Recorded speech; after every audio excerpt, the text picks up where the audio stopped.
Scammers will stop at nothing to steal.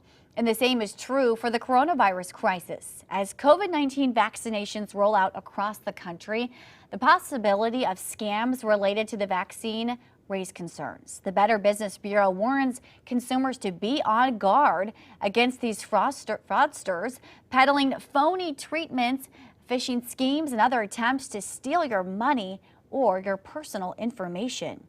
Joining us now, Chris Thetford with the Better Business Bureau. Chris, these people are always finding new ways to steal your information. What are they doing now? Absolutely, and it almost always seems to be tied to topics that are very much in the news. So things that we talk about, things that we hear about on the radio, things that we see on television become avenues for scammers to take advantage of us. And what we want people to know is the COVID vaccine is going to be likely one of those things as well, because there's so much news about it, there's so much anticipation that people are desperately wanting it that there could open themselves up to ID theft or other sorts of theft if they gave their information to the wrong person. So you need to be really careful right now, Molly.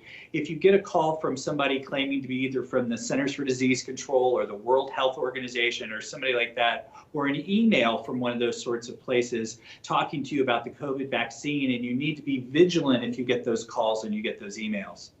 Yeah, and there was a very strange situation that happened to a man in Georgia. Tell us about that. What kind of call did he get, and how did they try to trick him into giving up some information?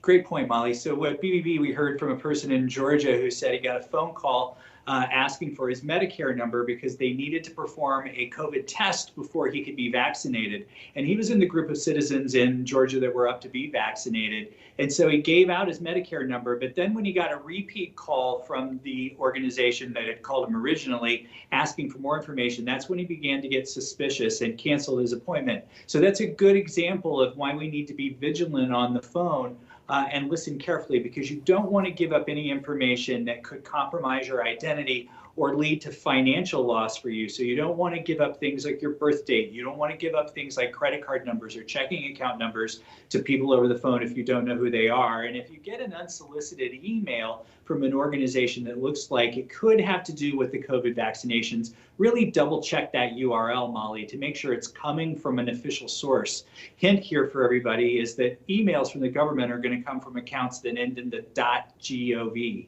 Probably the best advice overall, Molly, is if you've got questions about the COVID vaccine, talk either to your doctor or talk to the Department of Health in the community where you live. And they can give you up-to-date information about when you're likely to receive the vaccine, which group you'll be in based upon your personal characteristics, so that you don't have to worry about falling victim to one of these schemes or scams. That is very good advice. Chris Thetford from the Better Business Bureau. Thank you for joining us.